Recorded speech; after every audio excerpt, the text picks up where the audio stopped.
Fenomena pengobatan tradisional yang dilakukan Ida Dayak menyorot perhatian publik belakangan ini. Lalu bagaimana Kementerian Kesehatan RI melihat fenomena ini? Sesudah terhubung bersama dengan Muhammad Syahril, juru bicara Kementerian Kesehatan RI. Selamat sore Pak Syahril, selamat sehat. Ya, selamat sore, salam sehat. Ya, kita tahu Bu Siti Nadia sudah berbicara di publik.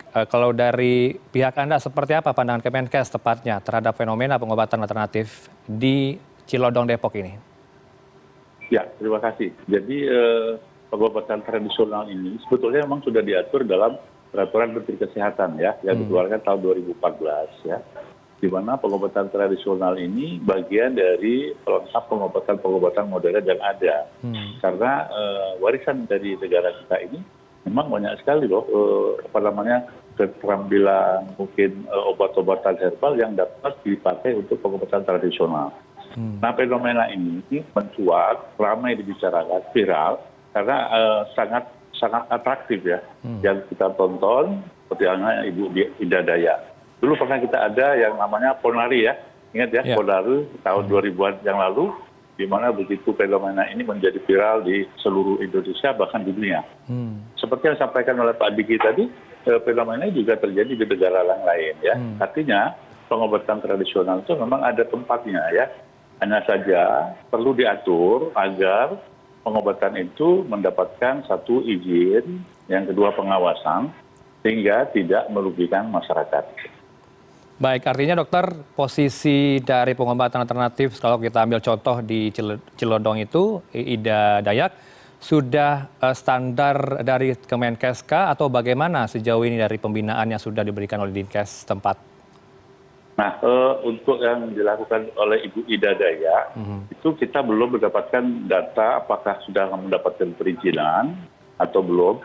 Hanya saja dengan kasus ini menjadi kewajiban Kementerian Kesehatan maupun Dinas Kesehatan untuk melakukan satu pengawasan, yang kedua penertiban agar apa yang dilakukan ini betul-betul aman bagi masyarakat dan efek samping atau dampak dari pengobatan ini tidak menjadi besar bagi masyarakat yang lain. Contoh, seperti kemarin kan terjadi antrian bludak orang berjubel-jubel sehingga akan berdampak kepada masalah baru, di mana terjadi penyakit-penyakit baru karena berdesak-desakan itu. Bahkan bisa menyebabkan kematian kan, gitu kan?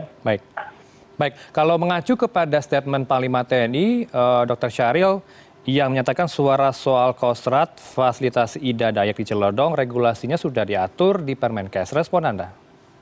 Ya, betul. Jadi Permenkes itu sudah mengatur pengobatan tradisional. Itu ada 3 klasifikasi, apakah dalam bentuk keterampilan, ya, ada orang punya keterampilan khusus yang bisa mengobati. Ada yang berupa obat-obatan herbal, dan kemudian juga ramuan, ya, yang semuanya itu mendapatkan perizinan dari Kementerian Kesehatan.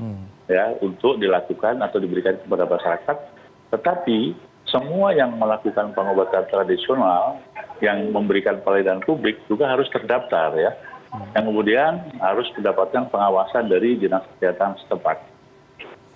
Baik, kalau kita melihat fenomena pengobatan alternatif ini tidak terjadi hanya di Indonesia, tapi di negara berkembang lainnya, termasuk negara maju ya, Dr. Syahril. Tapi kalau khusus di Indonesia, gambarannya seperti apa? Apakah benar data menyebutkan minimnya fasilitas kesehatan sehingga timbul kepercayaan publik hanya berobat ke pengobatan tradisional saja atau alternatif, dokter? Sebetulnya bukan itu ya. Jadi kenapa kok masyarakat kita memilih pengobatan tradisional? Itu karena satu mungkin mudah ya, yang kemudian murah, yang kemudian mereka tidak ingin berantri panjang atau berbirokrasi panjang, mereka bisa langsung. Nah, tentu saja itu menjadi pilihan bagi masyarakat ya. Tentu saja juga satu lagi adalah masyarakat yang datang ke situ karena mungkin sudah berkeliling kemana-mana, tidak mendapatkan kesembuhan. Nah, mereka berharap dengan pengobatan yang kemarin ditampilkan sangat atraktif, ini menjadi suatu pilihan, opsi bagi mereka untuk mencoba, gitu Pak. Nah, untuk pengobatan tradisional secara nasional, memang ada tempatnya tadi ya, ada yang itu pijat ya, massage ya, Pak ya, spa gitu ya. Kemudian ada ramuan-ramuan, jamu, gitu Pak ya. Kemudian ada juga obat-obat herbal yang memang sudah mendapatkan suatu perizinan yang diatur dalam peraturan Menteri Kesehatan. Baik, kalau dalam ilmu medis ya dokter ya, ada pola dasar yang dilakukan sebelum mengecek pasien untuk trauma tulang misalnya, dokter, harus dilakukan pemeriksaan fisik. Kalau dari pandangan Menkes terhadap Ida Dayak ini, apakah sudah dilakukan pemeriksaan fisik sebelum ia melakukan ritual? Nah, ini masalahnya tidak bisa diketemukan, Mas, ya, karena dari dasar yang berbeda ya. Jadi memang kita saat ini menganut satu bagaimana pengobatan dari negara barat dengan suatu standar-standar yang sudah ada berdasarkan evidence base ya, berdasarkan bukti, penelitian-penelitian ya. Memang ada urutan-urutan kalau dokter ya, ditanya dulu ya, kemudian bagaimana riwayat penyakit dan gejalanya, kemudian pernah minum obat apa dan seterusnya. Kemudian perlu dilakukan pemeriksaan penunjang nggak seperti radiologi gitu ya dan seterusnya. Nah, dasar-dasar itulah yang dipakai oleh kita dokter di fasilitas pelayanan kesehatan untuk menegakkan diagnosis.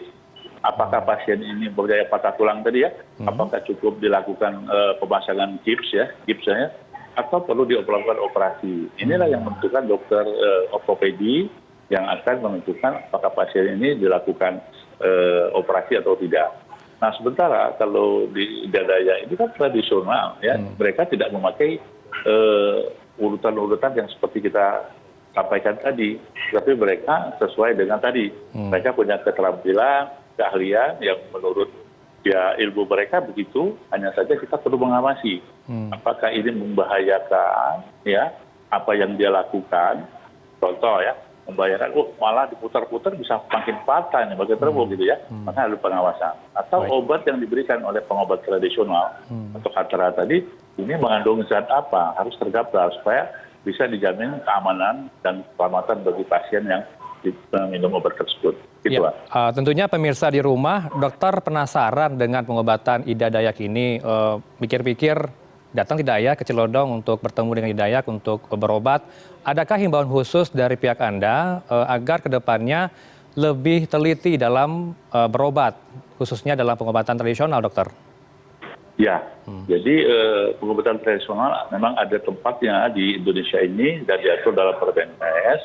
Nah, di situ sudah mengatur bagaimana keterampilan seseorang yang melayani pengobatan, ramuan dan obat yang diberikan. Nah, itu semua harus terdaftar. Nah, sehingga masyarakat diharapkan untuk melihat itu. Apakah pengobatan tradisional ini terdaftar dan diawasi nggak oleh Dinas Kesehatan? Obat-obat yang diberikan itu sudah mendapatkan lisensi atau pengawasan atau tidak. Nah, tentu saja kita mempunyai suatu standar yang ada di dalam pelayanan kesehatan, yaitu ada di puskesmas, rumah sakit, dan juga dapat diberikan ruang oleh masyarakat untuk memeriksakan dan pengobatan lebih lanjut. Baik, terima kasih atas pandangan Anda sore ini bersama kami di Newsroom. Ada Dr. Muhammad Syahril dari Kementerian Kesehatan selaku juru bicara. Terima kasih, selamat sore. Salam sehat, Dr. Syahril. Selamat sore. Selamat sore.